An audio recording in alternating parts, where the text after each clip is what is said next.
هقول لك على 5 نصايح لو عملتهم هنا في امريكا تقدر تعيش الامريكان دريم. طب ايه هو الامريكان دريم؟ الامريكان دريم ان انت تبقى عايش حياه كويسه، تقدر تاكل وتشرب وتعيش حياه كويسه. وفي اخر الفيديو هقول لك ازاي ال5 نصايح دولت لو انت ما عملتهمش او ازاي هم هيقدروا ان هم يفيدوك هنا في حياتك. فلو كده يلا بينا نبدا. اول حاجه the more you make money the more you get in debt. يعني ايه الكلام دوت؟ معناه ان انت كل ما بتعمل فلوس كتيره كل ما يبقى عليك ديون كتيره جدا. ليه الموضوع ده بيحصل؟ اغلبيه الامريكان هنا او اغلبيه الناس هنا في امريكا كل ما يبقى عندهم وظيفه كويسه كل ما يبقى عليهم ديون كتيره جدا. ليه ده بيحصل؟ لان للاسف ان هم بيبقى في حته طمع او حته جشع ان انا بدات اعمل فلوس قليله فمعنى كده ان انا لازم اركب عربيه جديده، ما دام ان انا اخدت علاوه يبقى انا كده لازم اروح اشتري بيت جديد. اقرب مثال على كده لو انت مثلا شغال شغلانه بتقبض 30,000 دولار في السنه وبعد كده جالك شغلانه احسن بداوا يدوك 50,000 دولار في السنه. لما انت كنت بتقبض ال 30,000 دولار في السنه كنت عايش بسيط، كان معاك عربيه كويسه بتاخدك من المكان الف توديك المكان ب. لما اخدت العلاوه بدا يحصل لك حته جشع ان انت عايز تركب عربيه انضف، مع ان مفيش اي مشكله في العربيه اللي معاك اللي هي الاولانيه، بس ان انت لما اخدت علاوه او لما انت رحت شغلانه ثانيه بتحس ان انت محتاج ان انت مكافاه، المكافاه ديت ان انت تروح تجيب عربيه ثانيه.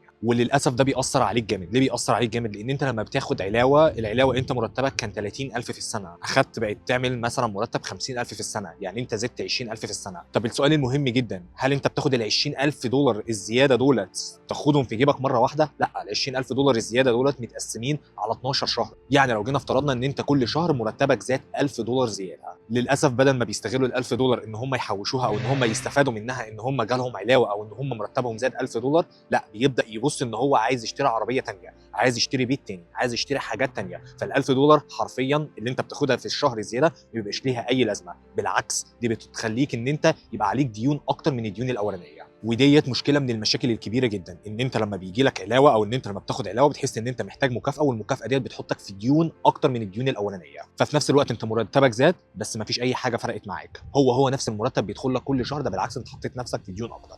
والحاجه الثانيه دون يوز يور كريدت كارد. يعني ايه الكلام دوت؟ ما تستخدمش الكريدت كارد بتاعك. مهم جدا ان انت يكون عندك كريدت كارد، ودوت هبقى اعمل له فيديو لوحده اتكلم فيه عن الكريدت سكور وكل الكلام دوت. طيب ليه المفروض ما تستخدمش الكريدت كارد بتاعك؟ الكريدت كارد دوت اسهل وسيله تخليك ان انت تدخل ويبقى عليك ديون كتيره جدا. ليه؟ بكل سهوله كل اللي انت بتعمله دي فلوس انت اصلا مش معاك، انت فلوس مش متملكها، فسهل جدا ان انت يجي لك حته الطمع ان انت تروح تشتري حاجه انت اصلا مش محتاجها، بتستخدم فلوس مش بتاعتك. بس في المقابل كل شهر بيبقى عليك ديون، كل شهر بيبقى عليك مبلغ لازم تدفعه للكريدت كارد دوت عشان خاطر انت اشتريت حاجه من الكريدت كارد دوت. وطبعا البنوك بتستخدم الموضوع دوت ان هي تحقق ارباحها من ناحيه ان هم يدوك مبلغ كبير تقدر ان انت تتصرف فيه براحتك، وفي نفس الوقت يقدروا ان هم يطلعوا منك فايده كبيره جدا كل شهر. فبمعنى اصح تلاقي مرتبك كل شهر بيروح للديون اللي عليك، منها طبعا زي الكريدت كارد.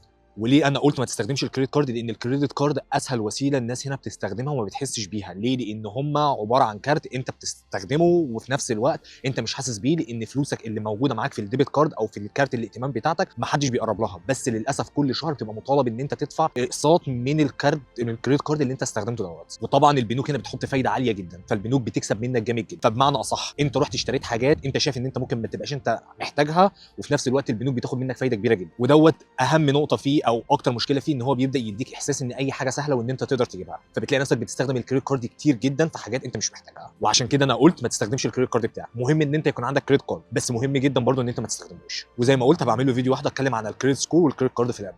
الحاجه الثالثه ميك ا بادجت اند واتش يور سبيندينج. بمعنى ايه؟ ان انت لازم تعمل لنفسك ميزانيه، وفي نفس الوقت لازم تخلي بالك جدا من المصروفات اللي انت بتصرفها او الحاجات اللي انت بتصرفها. يعني ايه تعمل لنفسك ميزانيه؟ ما ينفعش ان انت تعمل لنفسك ميزانيه او تقول ان انا هحوش مبلغ فلاني كل شهر بعد ما تصرف كل المصاريف ديت. يبقى انت معنى كده هتحط الميزانيه بتاعتك قليله جدا، لان انت هتحط في حاجات مالهاش لازمه تحطها اولويات، يبقى انت كده مش هتعرف تمسك على ايدك كويس جدا. طيب ايه الحاجات اللي انت ممكن انت تعملها؟ يعني ممكن مثلا ممكن تقول انا هحوش 25% من مرتبي بتاع كل شهر، يبقى انت كده بتعمل لنفسك بادجت، يبقى انت كده بتجبر نفسك ان انت حتى لو جالك علاوه او لو انت نقلت شغل والفلوس بتاعته اكتر، يعني معنى كده ان في مبلغ كل شهر انت بتحوشه ما بتقربش منه، ما تعرفش عنه اي حاجه خالص. وده برضه هيجبرك ان انت ما تشتريش حاجات مالهاش اي لازمه. ليه؟ لان انت كل ما تفتح البنك بتاعك او كل ما تفتح الموبايل بانك عندك على الموبايل هتلاقي نفسك ان انت معكش فلوس كتيره، فدوت هيجبرك ان انت تبقى ماشي على بادجت او ان انت تبقى ماشي على ميزانيه معينه. وواتش يور سبيندنج، يعني معنى كده ان انت تخلي بالك من الحاجات اللي انت بتصرفها. ليه انا بقول الكلمه دي؟ لان هنا في امريكا سهل جدا ان انت تصرف فلوس في حاجات مالهاش اي لازمه. اقرب مثال على كده، انت ممكن ان انت لما بتروح تشترك هنا في جيم انت بتديهم الكارت بتاعك باشتراك مثلا 30 دولار في الشهر، لو انت ما رحتش الشهر اللي بعديه لسه برضه بياخدوا منك ال 30 دولار كل شهر، لان انت لازم تروح تعمل كانسل، يعني لازم تلغي الممبر شيب بتاعك او الاشتراك بتاعك، غير كده هيقعدوا ياخدوا منك 30 دولار كل شهر من غير اي لازمه حتى لو انت ما بتروحش الجيم. من اكتر الحاجات التانية عندك حاجه مثلا زي حاجه اسمها امازون برايم، لو ناس عارفاها. امازون برايم ده عباره عن زي سبسكريبشن، اشتراك شهري بتعمله الامازون كل شهر، بحيث ان هو يديك شويه بنفيتس او يديك شويه منافع لما انت تشتري حاجه من على امازون. لو انت شخص ما بتستخدمش امازون كتير دي مالهاش اي لازمه. طب امازون برايم دي اصلا بكام؟ $19 كل شهر. يعني انت لو جيت حسبتها مثلا جيم انت ما بتروحوش ب $30 وقول امازون برايم $19 او $20، ادي كده $50 كل شهر بيطلعوا من الشيك بتاعك من غير انت ما تحس بيهم، بيطلعوا اجباري وانت مش حاسس بيهم. انت ممكن تستفيد منهم في حاجه تانية احسن. المشكله الكبيره جدا ان اغلبيه الامريكان هنا بيبصوا لل $20 اكننا زي ما احنا عندنا في مصر، دي 20 جنيه، ايه المشكله يعني لما تطلع كل شهر وانا ما بستخدمهاش؟ بس للاسف لما تيجي تحسب ال $50 ديت على مدار سنه كامله هتلاقي نفسك مبلغ كبير انت تقدر انت تستفيد منه. وعشان كده قلت ان انت لازم تعمل لنفسك بادجت. البادجت دوت لازم تحط نسبه معينه مئويه برسنتج او 20، يعني مثلا 20% و25% من المرتب بتاعك بتاع كل شهر انت ما تجيش ناحيته، عشان تحط نفسك في ميزانيه ان انت ما تقدرش تصرف اكتر من كده. وفي نفس الوقت ده يجبرك ان انت تخلي بالك من المصروفات بتاعتك، ما تصرفش فلوس على اي حاجه مالهاش اي لازمه، لان هنا زي ما انا ما قلت ودي نقطه مهمه جدا، سهل جدا ان انت تصرف فلوس كتيره في حاجات مالهاش اي لازمه. رابع حاجه open a saving account، يعني افتح حساب بنكي اللي هو تحويشي، ان انت تقدر تحوش فيه، ان انت كل شهر بتبعت ال 25% ان انت بتحوشهم من المرتب بتاعك تبعتهم على البنك دوت. ليه انا قلت حاجه زي كده؟ لان دوت بيجبرك ان انت تقدر تحوش الفلوس دي، بتبقى موجوده في البنك دوت، ما بتقدرش ان انت تتصرف فيها، بتقدر تتصرف فيها بس في نفس الوقت الفلوس دي ما بتبقاش بسهوله تقدر ان انت تاخدها، بيبقى في زي تعب شويه ان انت عشان خاطر تقدر تروح تاخد الفلوس ديت. بمعنى لو انت مثلا بره في الشارع وعايز ان انت تستخدم السيفنج اكونت دوت، هتضطر ان انت تروح للبنك بتاعك وتسحب فلوس منه، عكس الديبت كارد والكريدت كارد. انت معاك كارت، كل ما انت تبقى عايز اي حاجه تروح تستخدم الكارت بتاعك، او اللي هو زي يقول لك سوايب ذا كارد، يعني زي ما كنت تمسح الكارت او تستخدم الكارت بتاعك وبكل سهوله ما فيش اي مشكله. ممكن تصرف $100 و200 في اليوم وانت اصلا مش حاسس بيهم. ليه؟ لان انت معكش فلوس نقديه في ايدك، انت كل اللي انت بتعمله معاك حته كارت بتستخدمه وخلاص. وللاسف ده بيخليك ان انت ما تحسش بقيمه الفلوس اللي معاك او بقيمه الفلوس اللي انت بتصرفها. فعشان كده قلت من المهم جدا ان انت تفتح سيفنج اكونت، بحيث ان انت ما يبقاش تقدر ان انت عندك صعوبه شويه عشان تقدر تستخدم الفلوس ديت،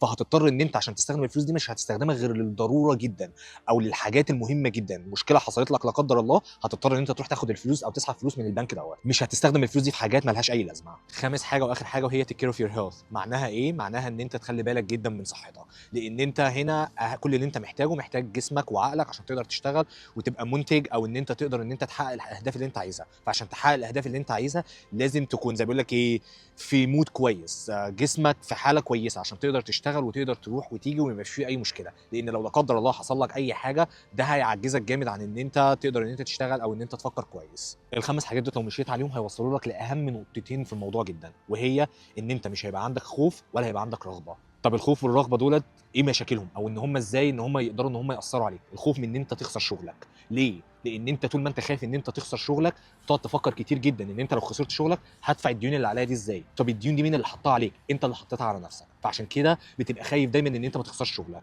فده بيؤدي لمشاكل كتيره جدا، ممكن تبقاش حابب شغلك وفي نفس الوقت مش قادر تسيبه، ممكن ما تبقاش حابب المدير بتاعك ومش طايقه وفي نفس الوقت انت مجبر ان انت تروح تشتغل. ليه مجبر ان انت تروح تشتغل؟ عشان خاطر عليك ديون عايز تدفعها، لو ما دفعتش الديون ديت هيبقى عليك مشاكل كتير جدا. المشاكل دي هتؤدي ان انت ما تبقاش عارف تفكر كويس جدا ولا عارف تتصرف. ليه؟ لان انت خايف ان انت تخسر شغلك. انت فرحان ومبسوط جدا ان انت راكب عربيه كويسه جدا وماسك احسن حاجه وكل الكلام ده، بس للاسف في المقابل انت عليك ديون كتيره جدا. المرتب بتاعك بيجي لك انت مش حاسس بيه، ما مش عارف ان انت تشوف قيمه الفلوس ديت. المرتب بتاعك بيجي لك من هنا كله بيروح للديون. بس النقطه المهمه جدا جدا ان هي مين اللي حط الديون دي عليك؟ انت اللي حطيتها على نفسك. ليه؟ عشان انت شايف نفسك ان انت عايز تعيش عيشه مرتاحه زياده عن اللزوم. طب معنى كده ان انا ما اجيبش عربيه نظيفه؟ لا، ممكن تجيب عربيه نظيفه، بس لازم تجيب عربيه نظيفه وانت قادر ماديا ان انت تروح تجيب العربيه النظيفه. ما تروحش تجيب عربيه نظيفه وانت اصلا اوريدي معكش الفلوس بتاعتها.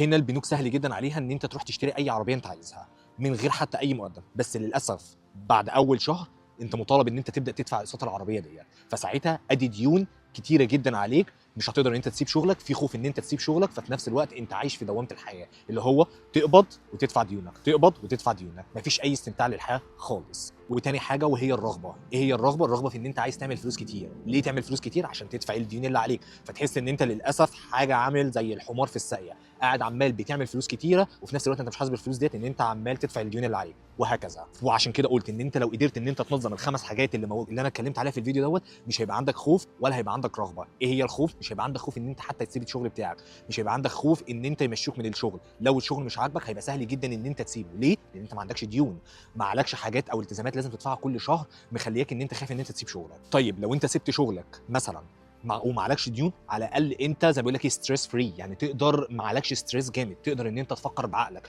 تقدر تشوف فرص كتيره تانية، تقدر ان انت زي ما بيقول لك تاخد وقت تستجم فيه وتبدا خطوه جديده. لكن للاسف لو انت عليك ديون مش هتقدر ان انت تاخد الخطوه ديت نهائي. ليه؟ لان انت عليك ديون محتاج ان انت تدفعها كل شهر، وزي ما انا ما قلت، مين اللي حط نفسه في الديون ديت؟ انت اللي حطيت نفسك في الديون دي في حاجات مالهاش اي لازمه. ياما في ناس كتير هنا في امريكا بيعملوا ملايين الملايين، وللاسف مش عارفين ان هم يتمتعوا بحياتهم. ليه؟ لان كل الملايين ديت رايحه في ديون معينه، كل الملايين دي رايحه في ديون معينه، الكيرف بتاعهم عمال بيعلى كل شويه، كل ما يعمل فلوس كتير كل ما يبقى عايز يجيب احسن عربيه موجوده. وللاسف انت بتعمل فلوس كتير وبتروح تدفعها في عربيه، بس للاسف انت ما بتتمتعش بالفلوس ديت، وخايف ان انت تسيب شغلك او خايف ان انت تعمل اي مشكله في شغلك ان انت ما بتحبوش. ليه؟ عشان خاطر تدفع الديون اللي عليك. وده يوصلنا لاهم نقطه في الفيديو دوت، ان هي لما تيجي تفكر فكر بعقلك، ما تفكرش بعاطفتك، لان لو فكرت بالعواطف هتخسر فلوس كتير جدا وهتخسر حياتك. فاهم حاجه ان انت لازم تفكر بعقلك، اي حاجه عايز تجيبها او اي حاجه عايز تعملها لازم تفكر فيها اكتر من مره وتشوف ايه المنافع بتاعتها وايه الاضرار بتاعتها، واذا كانت مستاهله اذا كنت انت تاخد الخطوه دي ولا لا. دي مهمه جدا. طول ما انت بتفكر بعقلك وما تفكرش بالعواطف هتقدر توصل لطرق كويسه جدا. وفعلا والله العظيم دي فعلا نصيحه انا بقولها لناس كتيره جدا،